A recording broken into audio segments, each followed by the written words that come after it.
Assalamualaikum warahmatullahi wabarakatuh. Halo semua. Pada kesempatan kali ini, kami akan memberikan panduan penggunaan software R untuk analisis regresi berganda. So, mari kita praktekkan. Untuk tugas kelompok kali ini terdiri dari Ayu Wulandari dan Khairunisa Hasna. Materi yang akan kita bahas adalah pengertian, asumsi klasik, contoh kasus, dan penggunaan program R itu sendiri. Nah, apa sih itu analisis regresi berganda?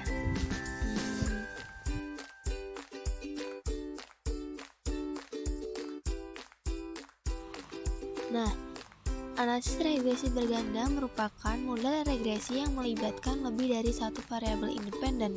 Analisis regresi linear berganda dilakukan untuk mengetahui arah dan seberapa besar pengaruh variabel independen terhadap variabel dependennya.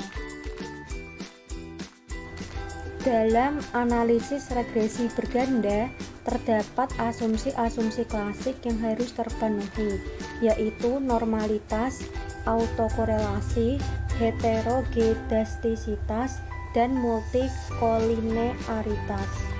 Pada pengujian kali ini, kelompok kami mengambil contoh kasus untuk mengetahui pengaruh kemampuan kerja pegawai dan kepemimpinan direktif terhadap produktivitas kerja pegawai. Berikut data yang digunakan, di mana Y merupakan produktivitas, X1 merupakan kemampuan, dan X2 merupakan kepemimpinan. Langsung saja kita buka software R. Pertama-tama kita harus siapkan datanya terlebih dahulu. Caranya dengan klik import dataset, kemudian klik from Excel karena data kami dalam bentuk Excel, lalu klik browse. Cari data yang kita miliki dalam laptop ada di mana. Lalu klik open.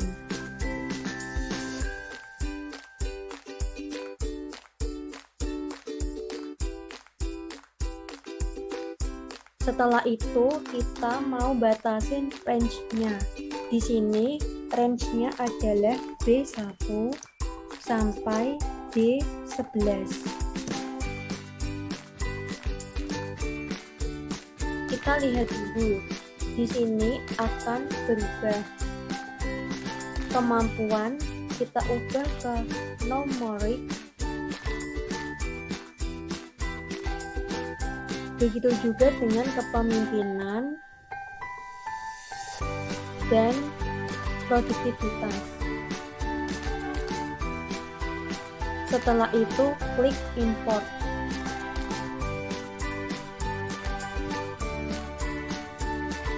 View data sudah muncul. Setelah itu kita terlebih dahulu memodelkan regresinya. Ketik regresi, tekan enter. Kemudian muncul datanya. Untuk menampilkan model regresi data ini, kita menggunakan fungsi lm dengan data frame regresi atau reg.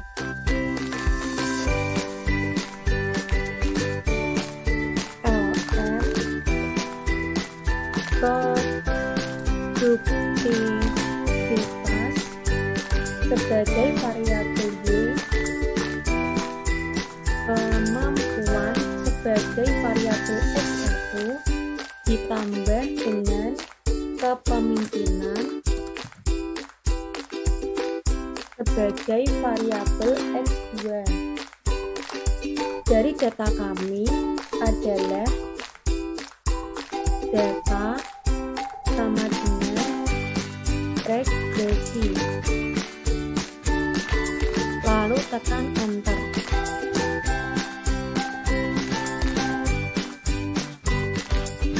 Nah, setelah kita memiliki persamaan regresi, produktivitas, ada lagi kemampuan adalah X1 dan kepemimpinan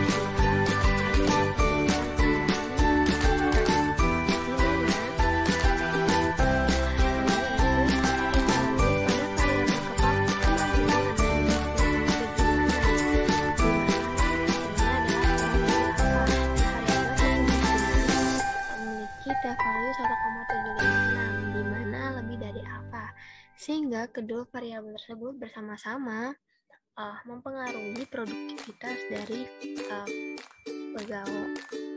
kinerja pegawai yang ada di perusahaan tersebut atau perusahaan yang kita analisis datanya. Nah, untuk kemampuan sendiri memiliki koefisien minus 0,8872 dan kepemimpinan memiliki koefisien sebanyak 3,4616. Kemudian kita melakukan uji asumsi klasik.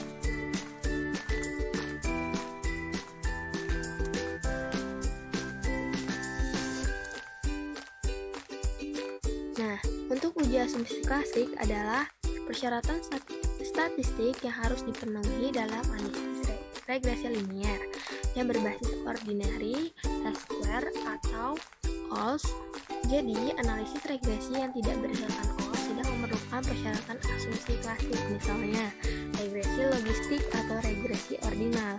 Demikian juga, tidak semua uji asumsi klasik harus dilakukan pada analisis regresi linear. Uji asumsi klasik terbagi menjadi 5 uji, yaitu uji normalitas, uji multikolineritas, heteroskedastisitas, uji autokorelasi, dan uji linearitas. Nah, pertama adalah uji normalitas.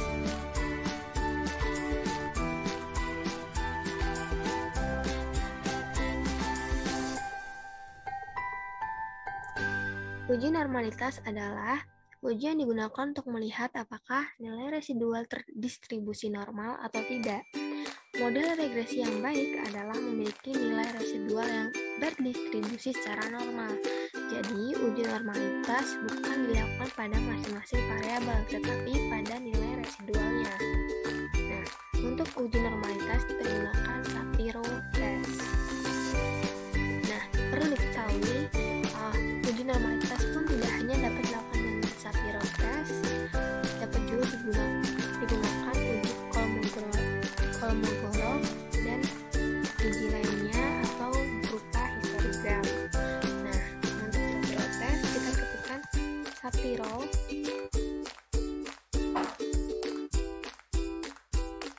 kemudian nama regresi kita yaitu reg, kemudian dolar, kemudian residual, dan enter.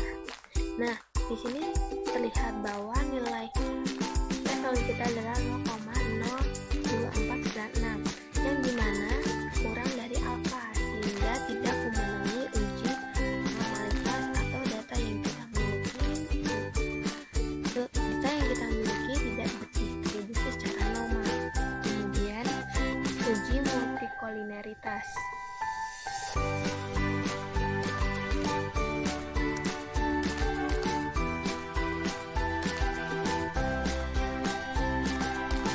Untuk uji multikolineritas, uji ini digunakan untuk melihat ada tidaknya korelasi yang tinggi antara variabel bebas dalam suatu model regresi linear berganda. Jika ada, maka korelasi yang tinggi di antara variabel-variabel bebasnya, maka hubungan antara variabel bebas terhadap variabel terikatnya menjadi terganggu. Nah, untuk uji multikolineritas kita install dulu package car. Karena sudah install package car, maka ketikkan library car.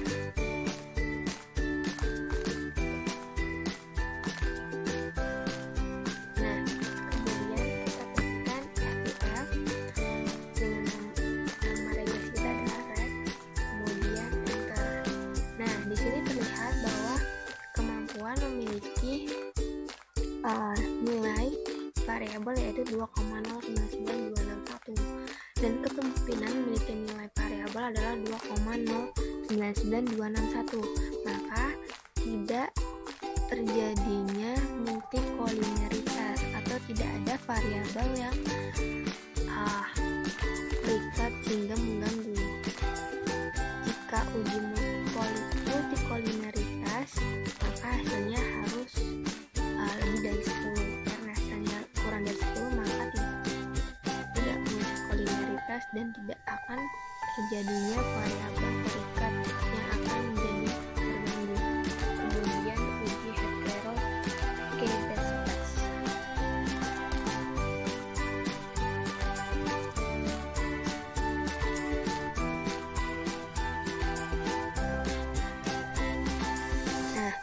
Uji heterokedasitas adalah uji yang digunakan untuk melihat apakah terdapat ketidaksamaan varians dalam residual satu ke pengamatan yang lainnya. Model regresi yang memenuhi persyaratan adalah di mana terdapat kesamaan varians dari residual satu pengamatan ke pengamatan lainnya. Deteksi heterokedasitas dapat dilakukan dengan metode Scatterplot, uji White, uji Ranks-Sparman, uji Glester, uji Park, dan beberapa alternatif solusi jika mudah menyalahi asumsi heterodasitas adalah dengan mentransformasikan ke dalam bentuk logaritma. Nah, untuk uji heterokedasitas kita dapat menggunakan BP test atau approach test. Ini mengartikan BP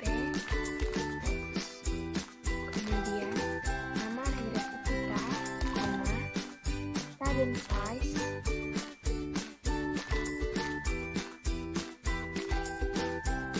sama dengan falso.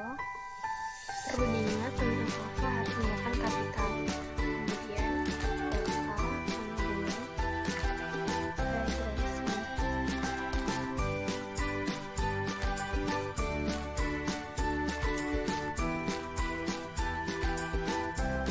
Dan ini salah karena penulisan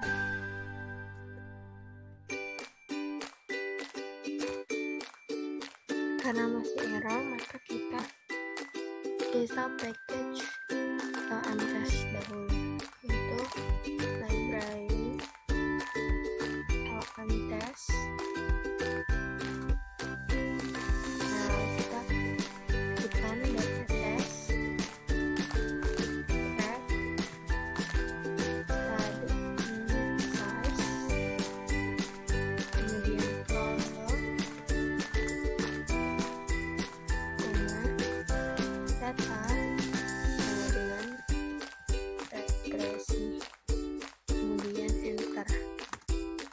Nah, di sini p-value-nya adalah 0,5783, di mana lebih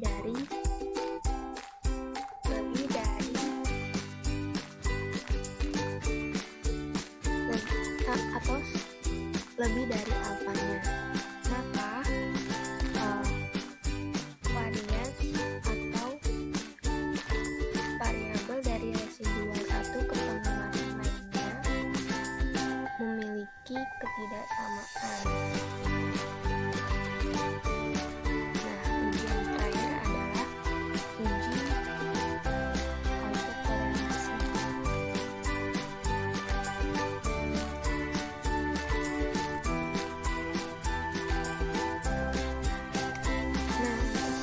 autokorelasi. Autokorelasi adalah uji yang digunakan untuk melihat apakah terjadi korelasi antara suatu periode T dengan periode sebelumnya.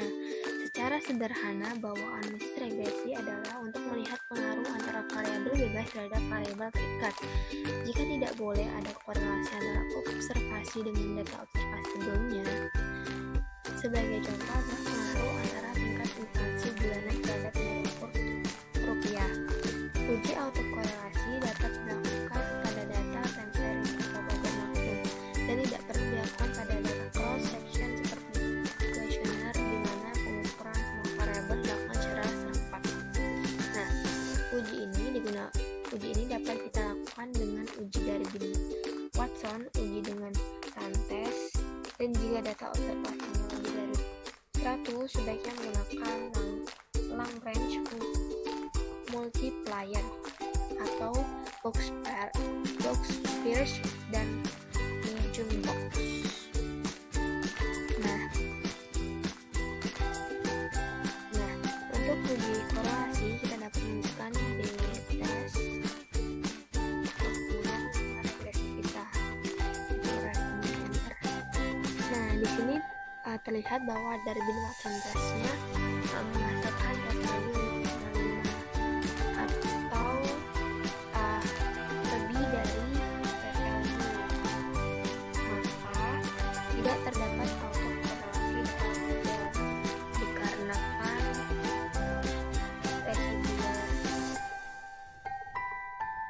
tidak bebas hanya dari satu observasi saja dan tidak berobservasi lagi. Sekian dari kami, kurang lebihnya kami mohon maaf. Wassalamualaikum warahmatullahi wabarakatuh.